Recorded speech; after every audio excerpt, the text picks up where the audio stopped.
नमस्कार, आप देख रहे हैं जनता टीवी। मैं हूं आपके साथ अमन त्रिपाठी। बुलेटिन का आगाज करेंगे एक बड़ी खबर के साथ। बड़ी खबर, बड़ी जानकारी सामने इस वक्त की बड़ी खबर आपको बता दें।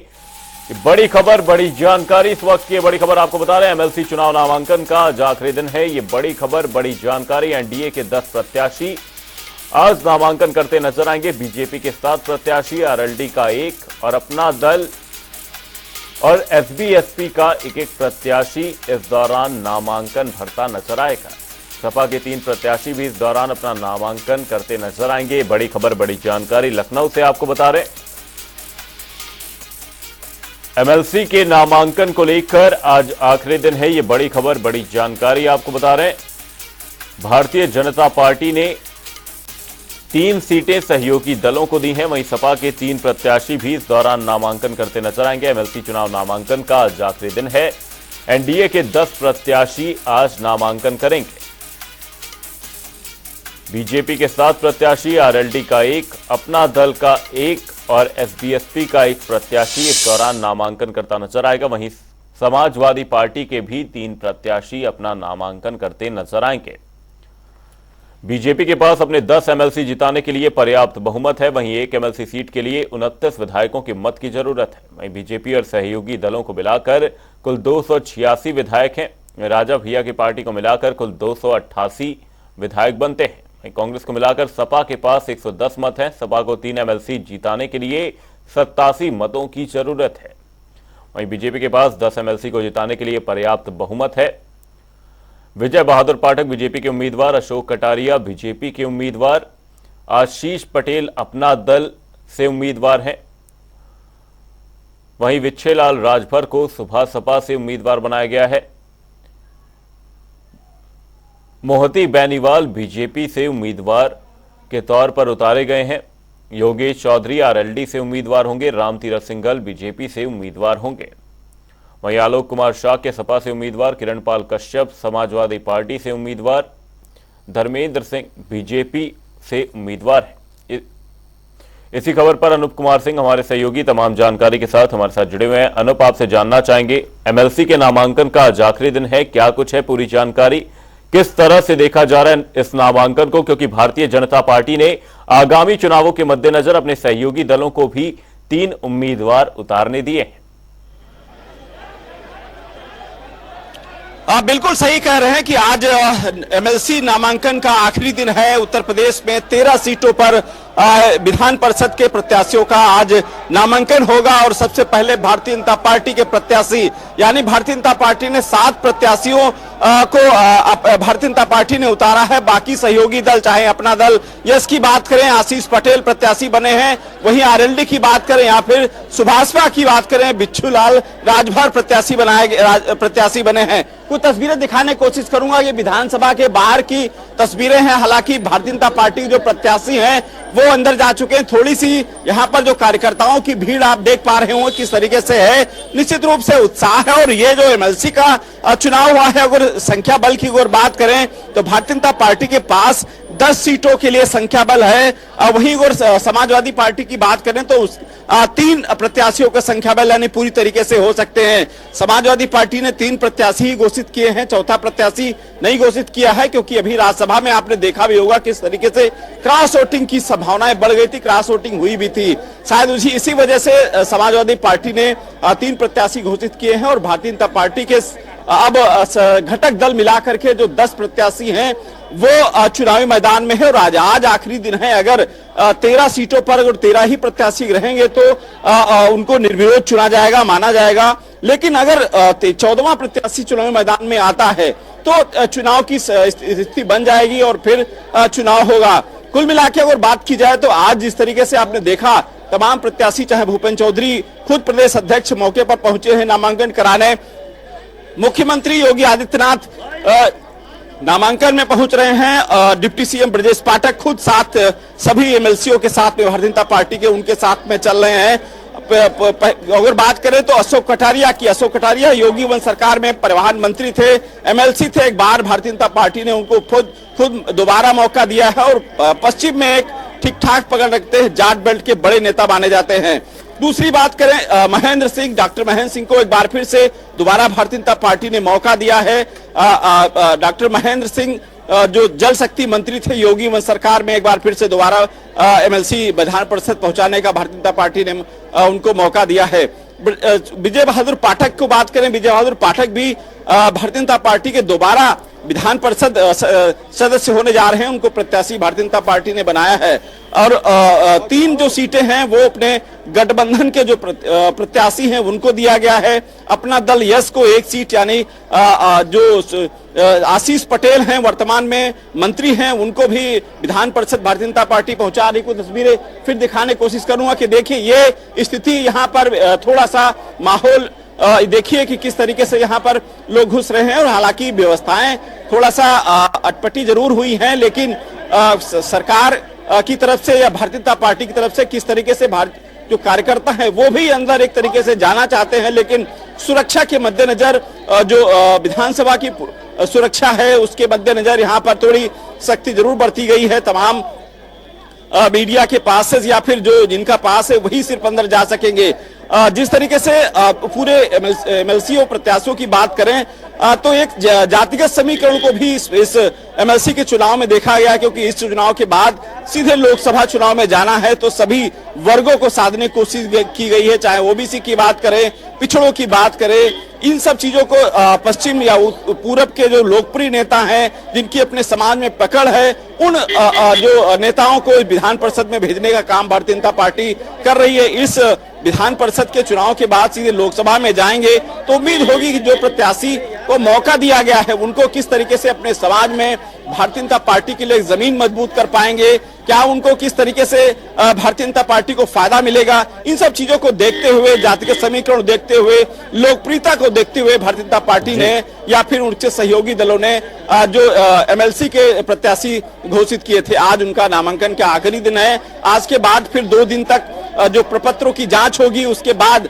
नाम वापसी की डेट, उसके बाद सीधे चुनाव में जाएंगे। जी बिल्कुल अनूप, आपसे यहां पर जानना चाहूंगा, राज्यसभा के दौरान जिस तरीके से राज्यसभा चुनाव हुए, भारतीय जनता पार्टी ने समाजवादी पार्टी की एक सीट पर सेंध लगाई, उसके बाद से ये एमएलसी के चुनाव कितने ज्यादा अहम हो जाते हैं भारतीय जनता पार्टी के लिए अपनी चुनावी जमीन को एक बार फिर से अवलोकन करने के लिए, क्योंकि भारतीय जनता पार्टी ने जैसा कि आपने बताया इस दौरान सामाजिक समीकरण को भी ध्यान में रखा है, जातिगत समीकरण को इस दौरान ध्यान में रखा है। बिल्कुल सही कह रहे हैं कि पिछले जब राज्यसभा का चुनाव हुआ था उसमें कुछ जो क्रॉस वोटिंग की संभावनाएं थी, भारतीय जनता पार्टी ने अपना अतिरिक्त प्रत्याशी के उतारा चुनावी मैदान में। उसके बाद आपने देखा कि समाजवादी पार्टी के पाले से कितने विधायक क्रॉस वोटिंग किया और 8वां प्रत्याशी भारतीय जनता पार्टी को जीत कर आया, और वहीं 3 प्रत्याशी जो विधान समाजवादी पार्टी ने उतारे थे उनका एक प्रत्याशी हार का सामना करना पड़ा। ठीक उसी प्रकार से अगर बात करें तो उसमें जो विधान परिषद के चुनाव में 27 विधायक का एक मतलब जरूरत पड़ेगी। इस हिसाब से अगर बात करें तो देखिए तमाम जो नेता हैं वो लगातार पहुंच रहे हैं, तो उस बात कर रहे थे तो तमाम जो उसको उस संख्या बल के हिसाब से बात करें तो समाजवादी पार्टी के पास 3 जो प्रत्याशी हैं उनको पूरी तरीके से वो जीत सकते हैं संख्या बल के हिसाब से, लेकिन कुछ क्रॉस वोटिंग की पिछले चुनाव में जो संभावनाएं थी उसके देखते हुए समाजवादी पार्टी ने, अखिलेश यादव ने सिर्फ 3 ही प्रत्याशी उतारे हैं चुनावी मैदान में। संख्या बल के हिसाब से भारतीय जनता पार्टी के यहां पर देखना होगा कि लोकसभा से पहले एमएलसी का ये रण भारतीय जनता पार्टी किस तरीके से भेजती हुई नजर आएगी। बुलेटिन रुक करेंगे अगली खबर की ओर। बड़ी खबर, बड़ी जानकारी सामने इस वक्त। ये बड़ी खबर आपको बता दें, सीएम योगी के आज के कार्यक्रमों को लेकर ये बड़ी खबर, बड़ी जानकारी आपको बता रहे हैं। 3666 करोड़ की परियोजनाओं की सौगात सीएम योगी उत्तर प्रदेश को देने वाले हैं। 206 परियोजनाओं का उद्घाटन और शिलान्यास करेंगे।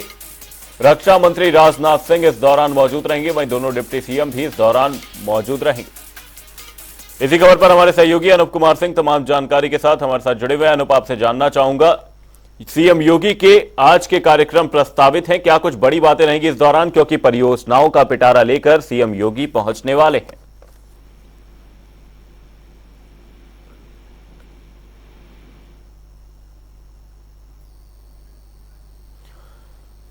इंदिरा गांधी प्रतिष्ठान में यह कार्यक्रम आयोजित किया जाएगा। ये बड़ी खबर, बड़ी जानकारी आपको बता रहे हैं। सीएम योगी के आज के कार्यक्रमों को लेकर 3,666 करोड़ की परियोजनाओं की सौगात सीएम योगी उत्तर प्रदेश को देने वाले हैं। इसी खबर पर हमारे सहयोगी अनूप कुमार सिंह तमाम जानकारी के साथ हमारे साथ जुड़े हुए हैं। अनूप, आपसे जानना चाहूंगा, सीएम योगी के आज के कार्यक्रम प्रस्तावित हैं, कई करोड़ के परियोजनाओं का पिटारा लेकर सीएम योगी पहुंचने वाले हैं, क्या कुछ है पूरी जानकारी?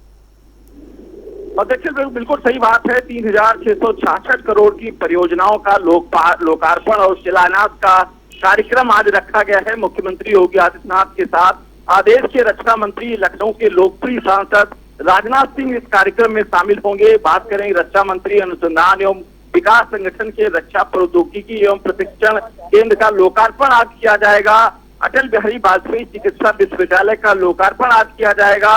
उत्तर Pradesh state institute of forensic science का लोकार्पण किया जाएगा। इस कार्यक्रम में ब्रजेश पाठक डिप्टी सीएम के केशव मौर्य, वित्त मंत्री सुरेश खन्ना, कौशल केंद्रीय राज्य मंत्री कौशल किशोर, जल शक्ति मंत्री स्वतंत्र देव सिंह, तमाम जो वरिष्ठ नेता हैं आज इस कार्यक्रम में मौजूद रहेंगे। 11 बजे के बाद एक कार्यक्रम इंदिरा गांधी प्रतिष्ठान में रखा गया है। निश्चित रूप से आज के उत्तर प्रदेश में एक विकास को गति मिलेगी और जो सबसे महत्वपूर्ण अगर बात करें तो जो Uttar Pradesh state institute of forensic science का लोकार्पण होने वाला है। निश्चित रूप से जो उत्तर प्रदेश में जो फॉरेंसिक लैब को लेकर के समस्याएं पुलिस विभाग में फंसती हैं, या समझिए तमाम जो क्राइम उत्तर प्रदेश में होता है, या उसको जो अपराधियों तक पहुंचने में जो सबसे बड़ा जो भूमिका अदा करता है फॉरेंसिक लैब, उसके उद्घाटन करने से बाद जब चालू होगा, निश्चित रूप से एक बड़ी पुलिस विभाग के लिए बड़ा बल मिलेगा। उत्तर प्रदेश में कानून व्यवस्था के लिए एक स्तंभ होगा, ताकि जो अपराधी हैं उन तक आसानी से पहुंचा जा सकता है फॉरेंसिक लैब के माध्यम से। तमाम ऐसे जो घटनाएं होती हैं जिन पर खुलासा करना पुलिस के लिए बहुत ही पेचीदा होता है, लेकिन फॉरेंसिक लैब जब एक अच्छी तरीके से काम करता है, या फिर उत्तर प्रदेश में जो फॉरेंसिक लैब नहीं थी, अभी बाहर उसको भेजा जाता था। जी अनूप, एक बड़ी सौगात उत्तर प्रदेश के लिए रहने वाली है। बहुत बहुत धन्यवाद तमाम जानकारी के लिए। दोनों डिप्टी सीएम इस कार्यक्रम में मौजूद रहेंगे। रक्षा मंत्री राजनाथ सिंह भी इस दौरान मौजूद रहने वाले हैं। बुलेटिन में आगे बढ़ेंगे, रुक करेंगे अगली बड़ी खबर की ओर। बड़ी खबर, बड़ी जानकारी सामने। इस वक्त की बड़ी खबर आपको बता दें, सपा और कांग्रेस की पहली समन्वय बैठक आज होनी है। चुनावी रणनीति पर यह पहली समन्वय बैठक देखी जाएगी। कांग्रेस की 17 सीटों को लेकर इस दौरान मंथन होगा। वहीं सपा मुख्यालय पर यह समन्वय बैठक आयोजित की जाएगी। बड़ी खबर, बड़ी जानकारी आपको बता रहे हैं। सपा कांग्रेस की पहली समन्वय बैठक आज होनी है। यह बड़ी खबर, बड़ी जानकारी सामने। इसी खबर पर टीएन मिश्रा हमारे सहयोगी तमाम जानकारी के साथ हमारे साथ जुड़े हुए हैं। टीएन मिश्रा जी, आपसे जानना चाहूंगा, कांग्रेस और सपा की पहली समन्वय बैठक आज होनी है, क्या कुछ बड़ी बातें रह सकती हैं इस दौरान? जैसे भाई कांग्रेस और सपा लोकसभा चुनाव लेकर सारे लड़ाई से मंथन कर रही है। कल जो है यूपी प्रभारी अविनाश पांडे मंडल अपने चाहते को मिला था, उसने लोकसभा की सारी सीटों तैयारियों पर विचार विमर्श किया। कांग्रेस टोटल 17 सीटें, उस पर विचार विमर्श किया। कहाँ करता है प्रत्याशी सारे जहाँ पैसे जो है कांग्रेस 17 की 17 जीते। 63 सीटों की बनेगी और इन पर जो है आज बैठक होगी। कल जो लघुत्तम में बनी थी, गठबंधन तो बनी है, उसको भी देखा है लोगों ने, उस पर भी चर्चा हुई है। तो आज जो योगी प्रदेश अध्यक्ष उत्तम और उदयवीर के साथ जो है कांग्रेस अध्यक्ष और जो है अविनाश पांडे की बैठक हो सकती है। इस बैठक की सबसे बड़ी बात है, सारी सीटों में 80 सीटें जीतने की बात की जा रही है। अब कांग्रेस सपा कैसे रणनीति करती है, कैसे सीटें का प्रत्याशी लाती है, ये तो समय बताएगा। लेकिन इतना जरूर है कि अविनाश पांडे लगातार लगे हुए। इंडिया गठबंधन में जोड़ने के लिए उन्होंने जो सपा के पूर्व नेता स्वामी प्रसाद मौर्य है, जिन्होंने अपनी नई पार्टी बना ली है, तो उनको भी लाने के लिए उनके साथ लगेगा, कल उनकी भी बैठक उनके साथ हुई। तो इंडिया गठबंधन को मजबूत करने के लिए लगातार काम चल रहा है और कोशिश की जा रही है कि मायावती बसपा भी इसमें शामिल हो जाए, तो और बेहतर तरीके से जो बंटवारा जो रोका जा सके। तो इन सब मुद्दों बात चल रही है, लेकिन अखिलेश यादव जो मायावती के मुद्दे पर भी जो कोई सदा जवाब नहीं दे रहे हैं, लेकिन इतना जरूर है कि अविनाश पांडे ने जरूर कहा कि मायावती भी अगर आ जाती है तो इससे बेहतर तरीके से जो है मंथन हो जाएगा और जो भाजपा से कड़ा मुकाबला किया जा सकेगा। ये जी, कांग्रेस की 17 सीटों को लेकर इस दौरान मंथन होता हुआ नजर आएगा। बहुत बहुत धन्यवाद टीएन मिश्रा जी तमाम जानकारी के लिए। सपा कांग्रेस की पहली समन्वय बैठक आज होनी। चुनावी रणनीति पर यह पहली समन्वय बैठक होती हुई नजर आएगी। आपको बता दें, कांग्रेस की 17 सीटों को लेकर इस दौरान मंथन होगा। सपा मुख्यालय पर यह समन्वय बैठक होती नजर आएगी। ये बड़ी खबर, बड़ी जानकारी आपको बता दें। बुलेटिन में फिलहाल के लिए सिर्फ इतना। कहीं जाएगा नहीं। जनता टीवी पर खबरों का सिलसिला रहेगा जारी। तब तक के लिए नमस्कार।